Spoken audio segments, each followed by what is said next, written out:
আমাদের বাংলাদেশে ৮ই মার্চ প্রথম করোনা রোগী শনাক্ত হয়েছিল। আজকে মাত্র ১১ মাসের মাথায় আমরা এই ভ্যাকসিনটা বাংলাদেশে পেয়েছি। মুষ্টিমেয় কয়েকটি দেশ পেয়েছে, তার মধ্যে আমরা পেয়েছি। বাংলাদেশের নাগরিকদেরকে এই ভ্যাকসিন কার্যক্রমে উদ্বুদ্ধ করার জন্য আমি সিদ্ধান্ত নিয়েছিলাম প্রথম দিনেই আমি ভ্যাকসিনটা নিব। আমি কিছুক্ষণ আগে ভ্যাকসিন নিয়েছি এবং খুব স্বাভাবিকভাবেই আমি ভ্যাকসিনটা নিয়েছি এবং আমি ভালো আছি। আমি সিলেটের জনগণকে অনুরোধ জানাচ্ছি, আপনারা খুব দ্রুত সুরক্ষা.gov.bd-তে আপনারা নিবন্ধন করুন এবং ভ্যাকসিনটি গ্রহণ করুন।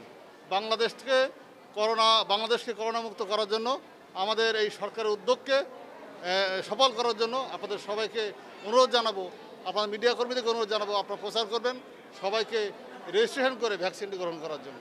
কোনো সুযোগ নেই, কোনো সেই ধরনের কোনো কিছু নেই। আমি টিকা দেওয়ার পর থেকে, টিকা দেওয়ার আগে যেমন ছিলাম, টিকা দেওয়ার পরে এখন সে একই অনুভূতি ফিল করছি। এখানে কোনো ধরনের কোনো পার্শ্ব প্রতিক্রিয়ার কোনো বিষয় আসলে নেই। আপনার সকলকে যেন রেজিস্ট্রেশন করে এবং টিকার জন্য রেজিস্ট্রেশন করতে যদি কোনো সমস্যা হয় তারা স্থানীয়ভাবে উপজেলা নির্বাহী কর্মকর্তার কার্যালয়ে অথবা আমাদের উপজেলা হেলথ কমপ্লেক্সগুলোতে ডাক্তার স্বাস্থ্যকর্মীদের সাথে যেন যোগাযোগ করেন, তারা সেটি সাহায্য করবেন তাদেরকে সে ব্যাপারে রেজিস্ট্রেশন করার বিষয়ে। তো ভালো, অত্যন্ত চমৎকার।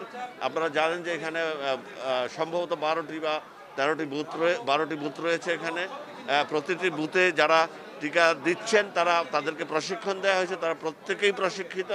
এখানে কোনো ধরনের কোনো সমস্যা হচ্ছে না এবং তারা অত্যন্ত নিপুণতার সাথে চমৎকারভাবে তারা টিকা পুশ করছেন, এখানে কোনো সমস্যা নেই। আমি সিলেটের প্রথম চিকিৎসক হিসাবে টিকা নিয়েছি এবং টিকা দেওয়ার সময় এবং টিকা দেওয়ার পরবর্তী সময়ে কোনো সমস্যা হয় নাই। এটি অন্যান্য একটি ভ্যাকসিনের মতো একটি সাধারণ ভ্যাকসিন। এটা সাধারণভাবে যে ইনজেকশন দেওয়া হয় সেভাবেই দেওয়া হয়, এতে কোনো ধরনের পার্শ্ব প্রতিক্রিয়া নেই। আমি আজিজুর রহমান রুমান, সহকারী অধ্যাপক কার্ডিওলজি বিভাগে আমি প্রথম চিকিৎসক হিসেবে নিয়েছি এবং সবাইকে অনুরোধ করছি আপনারা সবাই এই টিকা কার্যক্রমে অংশগ্রহণ করুন। আপনারা সবাই টিকা নিন, আপনারা রেজিস্ট্রেশন করুন, সরকারের এই কার্যক্রমে আপনারা অংশগ্রহণ করুন।